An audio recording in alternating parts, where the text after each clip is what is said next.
Hi, everyone, and welcome to our Worried About Nothing podcast. Today, we thought we would talk about self-love. Just seems to be quite relevant and topical at the moment. So we thought we'd just explore it and see how that goes. I'm Kim. I'm Danielle. And I'm Katya. So self-love is a big topic. We keep going for these big topics these days. Trying to encapsulate them in 45 minutes to an hour.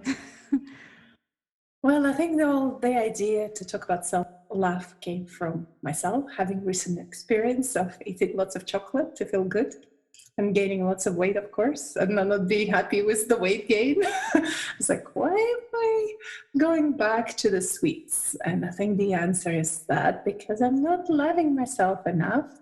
So to compensate for that, I go for something sweet to feel good.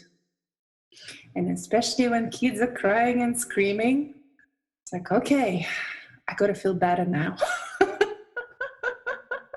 And the obvious is stepping up for something sweet to sweeten up my life. I can understand that, wanting that kind of like quick fix. Like, what will remedy this now? Because I don't have necessarily the time to deal with this unpleasant emotion. I have other things I need to take care of. For me, it might be work. For you, it might be your kids.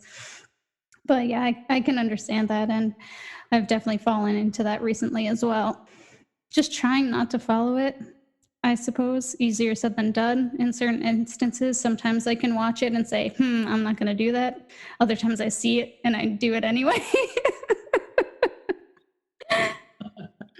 And there is times where I'm aware that I shouldn't do it. And I already went possibly, I don't know, unless I'm avoiding it, but it feels like I already went through the emotion. Possibly, as I said, maybe avoiding something else, but and aware of my aversion to what's happening and still going for the chocolate. Your face when you're saying chocolate is like pure glee. But I think chocolate can be such a go-to thing. I met a friend of mine last night who's a real chocolate fiend, and she's trying to give up sugar, and she's finding it really difficult because sugar is, they say that it's harder than cocaine to give up. Not that I've ever been addicted to cocaine, so I don't know, but it is kind of that go-to thing because it fills you with endorphins and sugar, and you get that kind of woo feeling, So it's understandable. I think it can be the, not that this is a podcast about chocolate, but it can be that kind of self-love and the chocolate. Same thing.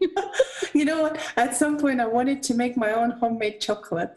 Ooh, and I nice. was ready to buy the supply. And then I stopped myself because I will never be able to say no to the truffles that I was going to make. Truffles. Oh, they're the best. Make them. Send some to me. So, how to love ourselves without chocolate? How do we get these feelings without the chocolate? It's such a bleak world without chocolate. What do we do here without the sugar? Oh, Danielle, your face, you're thinking many thoughts. There are things going through it, just because I had a period of time where I wasn't eating a lot of sugar, because the diet that my naturopath had put me on was like no sugar, no carbs, nothing, very high protein. I was just trying to think if that was the time, because there was also a period of time where I was kind of conjuring up the feeling of what I remembered it to be like when I felt like I was in love, but trying to do it from a place of not having it attached to anything outwardly, right? Because I had the memory of what it was like to be in love with a specific person. So I was like, well, I don't want to manifest that necessarily back into my life, but I really liked the way it felt. So I was like, let me try to kind of detach the emotion from that memory. So I was sitting with that emotion a lot. And I think it was around the same time. So I don't know if it made it easier for me to be able to adhere to that type of diet and not really think so much about it. Also, I was just happy to have a diet plan laid out for me, so I didn't have to think about what to eat, because that is such a like a grating and heavy, annoying thing. I don't know why I have this issue. I need to figure out what to eat, but it was so much simpler once it was given to me, being like, okay, no, just eat this and you'll be quote unquote good.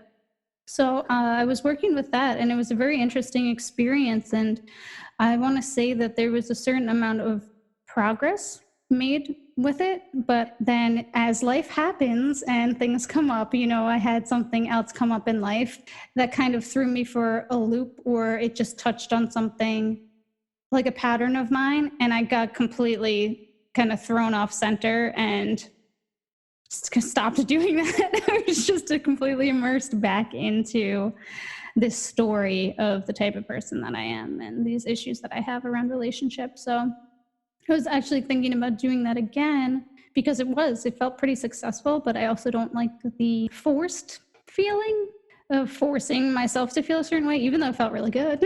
But I don't want it to be like a fake feeling. So something I still might experiment with, but that's that. You remember we did it together. I did something similar. I was on keto diet for a while and I managed to lose quite a bit of weight. And actually, when I went back to Russia, I think the food is different. Or maybe it's because I didn't have kids with me and no one was pushing on my nerves. So I was actually able to lose 4 kilograms and I was down to the weight I always wanted to be. All the clothing was fitting and everything was brilliant. But within the next couple of months, I gained it all back. And it's usually, I know when it happens, when kids start fighting and screaming and demanding. And this is when I'm going for an easy fix. And I've been trying many times to stay with those emotions, to support them, just to be with them in the emotion that they are. So if they're demanding something, instead of being angry, just being with them. So it's a good approach, but I feel like I need to be a little bit more stable myself to do that. And when I'm not in that state myself, this is when I'm really going for an easy fix. But I think it's hard at the moment. I think it's not just what's happening to us individually in our lives. There's a huge collective energy of lack of self-love and strife and conflict and all of these things. So I think it's important for us to remember that we're dealing with that too. So it's not just that we're having a stressful day or the kids are being annoying or work is a nightmare or whatever it is. There is a lot of collective energy that's just battering as well. So I think the fact that we're noticing, because I'm doing some of that too. I mean, work is really stressful in some ways at the moment, in that it's busy and crazy. And like today, I started working at 8:30 and I hadn't stopped. I literally stopped when I saw your message going, oh my God, I didn't know what happened to the time. But, so yeah, there's been times when I've just been, head in the fridge. What can I eat? I'm not hungry, but I'm just going to stick something in my face. And I don't know where I was going with that. But something around is kind of bigger or stronger somehow. It's more like instead of little waves of, I feel like I should eat, but maybe I can stop myself. It's kind of like tsunami waves. So I think it is more of a collective thing as well. It's on a bigger scale. So I guess we just need to shift into that one rather than just beating ourselves up because we're putting lovely, delicious chocolate in our faces. But I would agree with that. I would say it's coming as you described it so well, as a tsunami. So it does feel like it's much harder to hold your center when it comes at you in such a big waves. So it's trying to stand up while the wave is just putting you down. There's no way you can stand up. Yeah, that makes sense. There's a lot of collective things going on in the world, and I'm sure it's not the easy times to live in, but we will survive. Sometimes with collective things coming up, collective patterns, it actually is more inspiring for me to hold my center even more strongly, because then I'm like, oh, well, this is bigger than me. It's not just my issue. Because I'm like, oh, who cares about me? Really, I guess that's kind of the attitude. But when it's like, when I see it as a collective thing, I'm like, oh no, like I have to be strong for the collective. The fact that others might be relying on me to do my part in shifting the pattern actually helps me to center myself.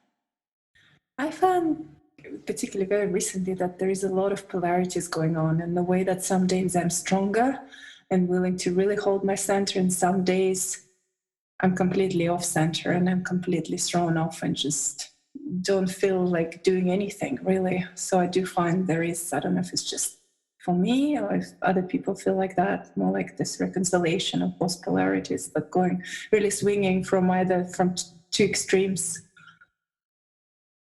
Yeah, I'm noticing some of that too, definitely, that it is more of an extreme the pendulum is much more extreme somehow. And even if I'm not experiencing it or feeling it, I'm seeing it or sensing it.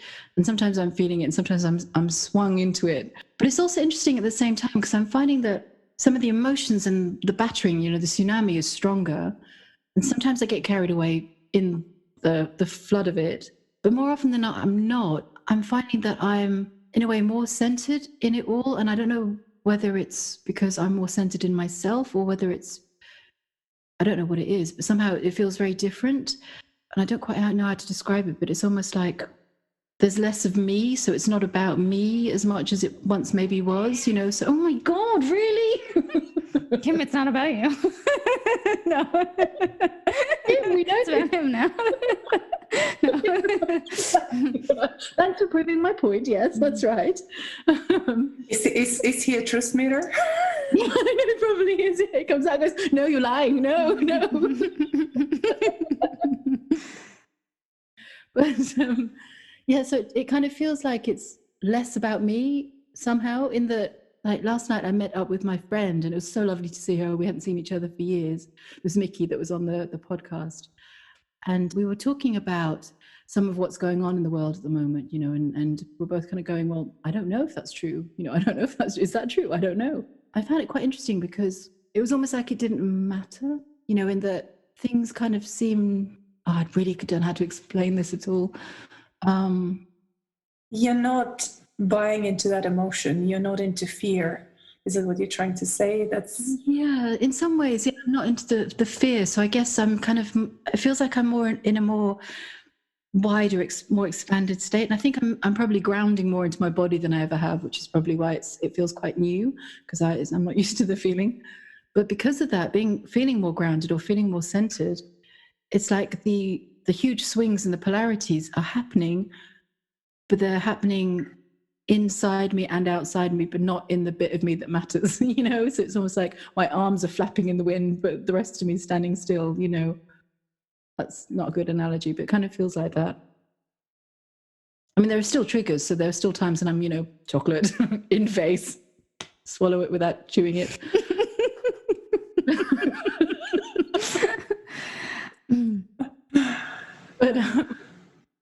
But somehow there's just something about me that feels different. And I guess it is. I mean, going back to the topic of the podcast, self-love, I think there is something around, I was talking to Mickey about this last night, but I feel that I am actually loving myself truly for the first time in my life. And because of that, it's almost like I can forgive myself anything because it's like, oh, but you're so lovely. Can I cuddle myself? But you're just so cute. You can have anything you want.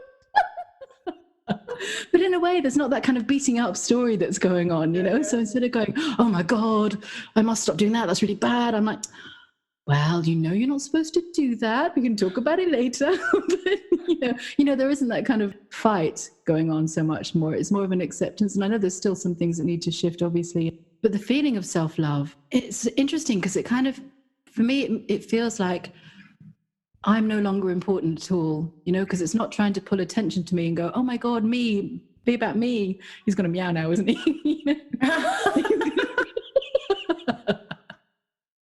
But it's kind of like not trying to focus on me or kind of big myself up or anything like that. It's almost like I don't exist anymore. Like last night when I met up with Mickey, I just sat there and we were having a chat. We're both talking, but I was just sitting there going, oh, I love you. She was talking about lots of different things. I was talking about lots of different things, but there was no sense of me being there. So I was just sitting there kind of going, oh, I love you and I love me. And this is great. There was no judgment or stories going on. And I feel that that's happening more and more with me these days, that it's just kind of almost like floating along, just getting on with life. But at the same time, there's less of that mind chatter and that kind of, I'm doing this and that must mean that. It's more of a kind of, well, whatever, kind of thing. Yeah. Oh God, I should not love young persons speak. That's really bad. No, you're reminding me of how you were expressing what you were expressing earlier about how it sounds like detachment to me. You're just not attached to any of the story around, even of the stuff that's going on, whether it's fake or not. It's just something that's happening. There's no attachment to knowing whether or not it's fake or, that's what it really felt like to me when you were talking about that, is I could feel a real neutrality about it. It just doesn't matter. There's no either way. Oh, well. Yeah, well, absolutely.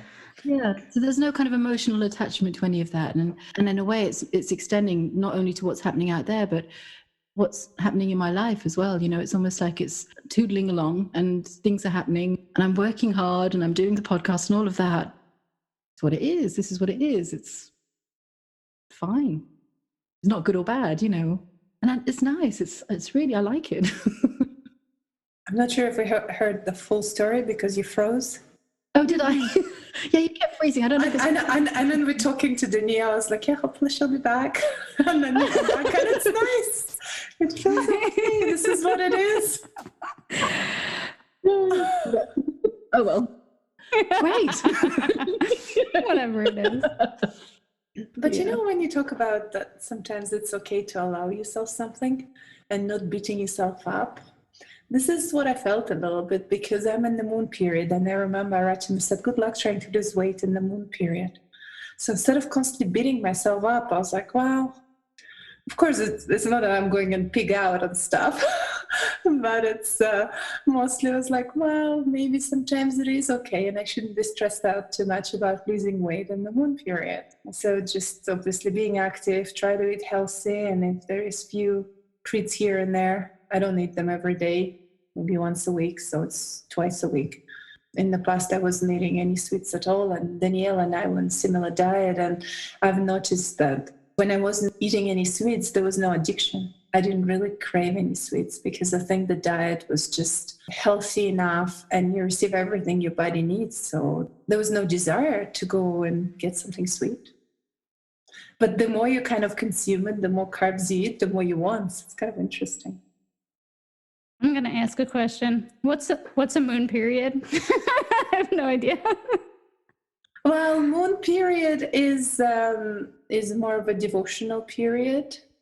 So you're a little bit more mellow, willing to gain weight. Actually, it's perfect to have kids. It's very devotional. It's an astrological thing? And then I'm moving astrological, yeah, because we're all in different periods.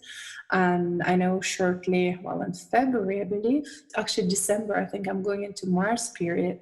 So that's supposed to be pretty intense. That's when a lot of things are supposed to get done. So I don't know how it will turn up, but I remember the astrologer told me that I might have few job opportunities opening up and things like that. So we shall see. That's cool. So right now I'm not supposed to be very active. I'm okay to be, like a water flowing and just see what's happened, not to be crazy in the world. It would be interesting. I'm paying attention because I have a little chart and it has different periods, and I'm just, because it has set periods.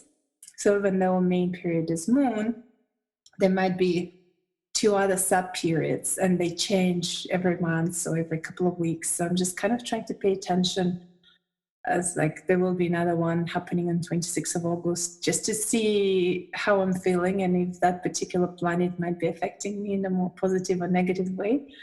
So I found it's kind of interesting to just watch. I think this is another good thing to think about when we're thinking about self-love, is that we have these other forces that are enacting on us, like astrological bodies.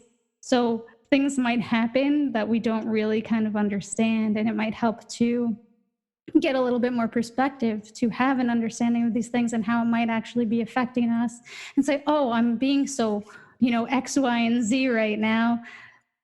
Well, maybe don't take it so personally, because it might not be anything that you're doing. So maybe open up a little bit more compassion or empathy towards ourselves by knowing these things, like, okay, now I'm in this period. Okay, that makes sense. Maybe why I can't be, or I'm not being as disciplined as I feel like I should be or could be.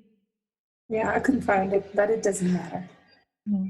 But that's a very good point, though. I think it is, again, looking at the wider perspective, that it's not just what's happening inside your mind, that is real. It's kind of, there are so many energies and forces that have an influence. So whatever astrological period you're in, the time of the month as well, all of that kind of thing has a big impact on your chocolate consumption. Yeah, bringing it back to chocolate.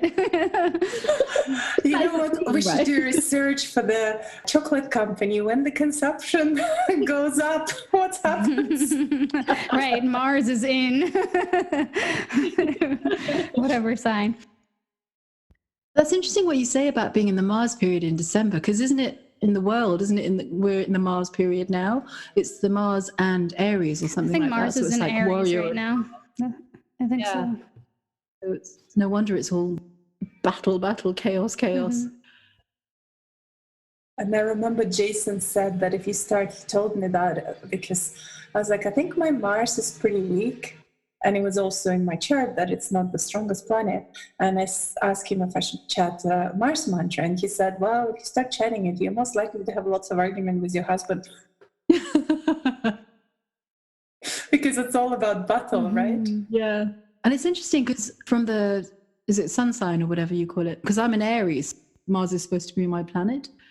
And I don't know how that affects. I've never had my chart done or anything. I haven't had a reading. But it's interesting to kind of think about how that might affect things, in that being born under that sign, or was I born battling and conflict was my birthright?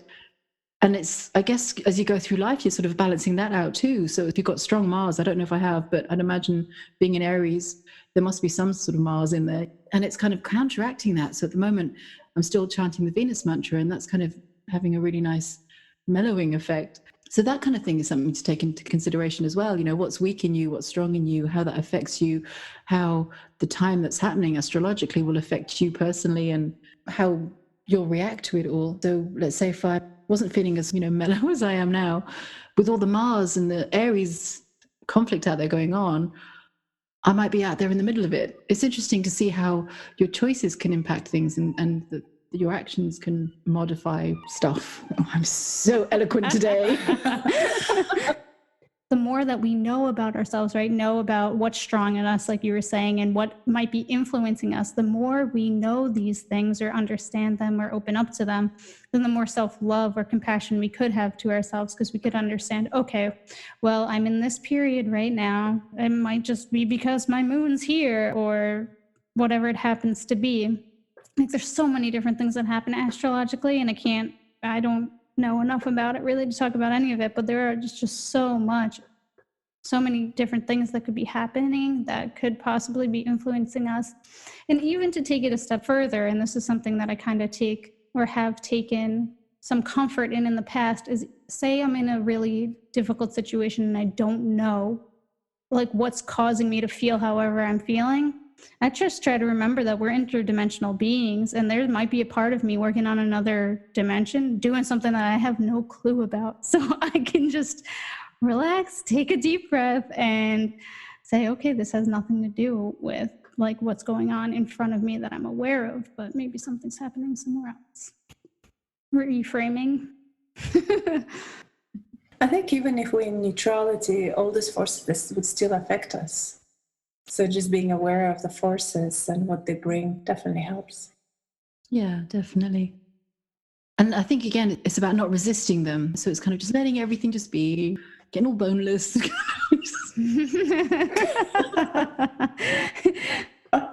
in the wrong mood to do a podcast. You're just in the flow, the Venus flow, that you're like, yeah, nothing matters. Love myself. I do.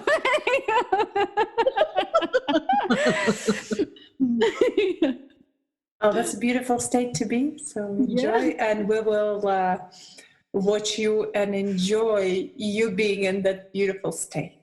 Thank you. With floppy arms and everything. Flowing like a fairy.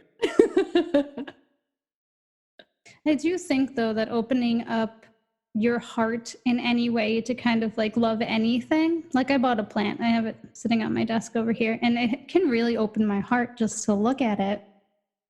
And so having that heart opening in general, I think, helps to keep it open, or at least it's in an open position. Then when I go to look at myself, it's already open, So even if the self-love isn't there, then there's still a heart opening on some level that kind of softens maybe whatever other reactions might be occurring within me otherwise. So to see someone like you, Kim, who is in a very just in a great state, and I know some people, like I had jealousy in me too, I still do, it comes up, it can be hard, and that'll make them want to shut their their heart even harder, because it's not fair. They have it, I don't. But if you can get to a place where you can see other people being happy and being in that state and have your heart open to them for that, it can kind of do the same thing that my plant sometimes does for me. So you're doing that for us as well, or for me. I'll speak for myself. How do you know? How do you know that the heart is open? I never know. Do you have a key? I can feel it. Can you share some so I can open I can feel it. It feels different for me, for when my heart's open to close. So. And maybe you don't feel it, Katya, because yours is always open. So it's just the I same. don't know if it's always open. I think if you, I don't think it's true that it's always open. Because if it is, then I would never need a key, right? Beauty and love every day. Oh God. I think it's more of a stigma. I think if you're judging, then your heart is not open, right? Or if there is, I'm not sure if I'm judging though. But... I don't know, because something Jason said to me a while back sort of stuck. Because we were talking about the heart being open, and I was saying at the time, oh God, I think my heart's closed. He said, well, open it then. It's your choice. I was like, all right, I've been really overcomplicating this. It's your choice in every moment, open it or close it. That can be difficult to grasp, though, at some point, because I do understand it, and I can kind of feel it for myself. It's a feeling for me, but for someone who's not used to, I guess, even trying to open their heart, or it's a weird concept for them, I'm trying to figure out what worked for me to get me to this point. I don't know if I was like just asking, like, how would it feel to have my heart open, or how do I open my heart? And the same thing with not looking for an answer to the question, but allowing it to arise. Because there was a time, Katya, I would have never been able to tell you in the past that, like, oh yeah, I feel like my heart is open, or I know what it feels like for it to be open. But now there's a sense of a difference of it. And who knows, maybe what I'm sensing isn't a heart opening, but it feels different sometimes than when it feels, I'll say, quote unquote, closed to me. Well, so I'm sure what you're saying is very true. So, I think when you're in that space and, it feels different. So. I think with judging, it's interesting you say about if you're judging, your heart can't be open. Because I feel that it depends on the judging somehow. I don't know if there's a nuance to it, or maybe I'm making it up, but I find that sometimes, because I feel my heart is open more and more these days, and it's almost like if there is any kind of judgment, it's like a faint echo in the mind, rather than a whole, oh my God, I'm really feeling this judgment about that person. It's almost like I'm remembering that I might have judged them once about something, and that would have been the judgment, but I don't feel it in the heart, So I think the judgment can still happen in the mind. I think it's just a thought passing through. That makes sense, actually. Because I agree, you don't have the same reaction to the judgment, right? You don't go into that jealousy or whatever feeling it gives you. That I see what you mean. I think I would agree with that. I think this is what is true for me too. So that makes sense. Yeah, so there's no emotion attached to the judgment. It's kind of like observation, and then it's gone, Yeah, totally. Actually, would agree with that. To me, it sounds like it's you keeping your heart open. In spite of that judgment arising, it's like you're staying in that space of open-heartedness, which is allowing it to just be a faint thing in your mind, where if you allowed your heart to close, or at least this is my experience, then that judgment is what comes to the forefront. You know what I mean? Instead of just seeing it and letting it go. It's like, nope, this is my judgment. This is how I feel. Heart closed, judging this. Now you're this. I think this about you or something. And you know what? I recently had an example of this. I'm going for the retreat, and then I might need to drive at night because our parents-in-law, we don't normally ask them to look after kids, but they said they have physio, whatever that is. And they go in at 1:00 to their physio. So they basically said no. And then Terry was really mad with them because it's like, well, we don't normally ask them. They talk about help, but whenever we actually need that, they don't help us. So instead of actually judging them and thinking, well, I took them at the airport, early in the morning, I was willing to help. Why can't they? I was like, whatever. There was no really, even I told him, I was like, well, that's okay. Make sure you don't destroy your relationship with your parents. It doesn't really matter. It needs to be, I'll drive through the night. I'll figure it out. Not a big deal. Yeah, it kind of feels like that sort of just letting go. It's like, whatever, Like I was thinking this just today, actually, about my mum's email, when she sent, we talked about it in the last podcast. And I was just thinking about it going, yeah, that's what it is. If she wants to get in touch, great. If she doesn't, okay. And there was no emotion, there was no reaction to it at all. And I think it's interesting about love because self-love, like we talked about in the other love podcast, it's not like the movies present or songs present. And just as I'm learning, just taking baby steps with self-love, it's not what you would think it is either. It's not the way that people talk about it. You know, sometimes people talk about self-love, looking after yourself and putting yourself on a pedestal or whatever it is. And it's none of those things. It's just, for me anyway, it just feels like self-love is just an acceptance of everything, because everything is me. You know, it's not a kind of me against them or a division. It's more of a melding into the same oneness. So it's kind of just accepting that everything is what it is. You know, there's no kind of huge, oh my God, I've got fireworks and Bambi dancing and all that kind of thing. It's more of just everything's beautiful, everything's great. It's all what it is. Judgment seems much more distant and kind of like a little faint echo, and critical thought isn't there. And, you know, there's still moments of, oh my God, and stress and what have you, but they're just passing. And even while they're happening, like I had an occasion today when the woman I work for asked me something that I just kind of went, what the fuck? You know? And I had that moment at the same time I was laughing because it was so funny. I was reacting. You know, it was kind of like, what she asked me is, what the hell? You know? Oh, I love you so much. I love you too. It's interesting. It feels like everything's just great, man. Seems like a real detachment to me. Like you said, acceptance, and that's what I found too. In terms of self-love, it feels more to me like what I would have called self-acceptance in the past. Yeah, I guess, but in a kind of different way, subtly somehow. In that self-acceptance to me in the past, maybe it wasn't self-acceptance, but it was accepting that I was the way that I was, and that was fine. Whereas this feels more like there's even no reason to accept or not accept because the concept doesn't exist. You know, it's kind of like I'm not having to or trying to accept myself. It's more like, well, I'm just being, you know, I'm just doing stuff. So there's nothing attached to that sort of so I'm just brushing my teeth, not judging myself for brushing my teeth. All right, exactly. No judgment. Yeah. I'm doing it well. You know? All right. It's just kind of like, it's just happening. It's just whatever is. And it's almost objective. So it's kind of like Mickey and I last night when we were talking, because, you know, we hadn't seen each other since I was a complete arsehole. So we were kind of talking about that a bit. And it was like I was talking about it and I was apologizing, but it was very strange in a way, because it was almost like I was watching myself apologizing and there was no anything attached to it. And I don't mean by that I wasn't meaning it. I did mean it, but it was kind of, but at the same time I didn't, because it didn't matter, because it was all what it was. You know, past, right? So it doesn't really matter. Yeah. So it's almost like we have to tick that thing off the checklist because it's something that happened, but it doesn't matter. And I think she felt the same.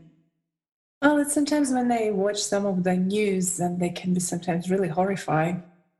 I was like, oh, well, if I die, I guess it's my time. Hopefully we'll be more luminous in the next life.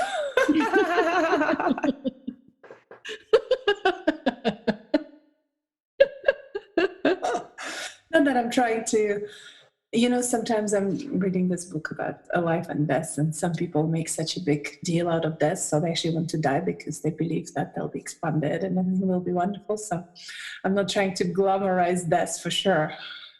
I don't want to die, but at the same time, if it happens, I'm okay with it. So this is many times when I read something really horrible, and instead of falling into that fear, that emotion, it's like, oh, what am I going to do?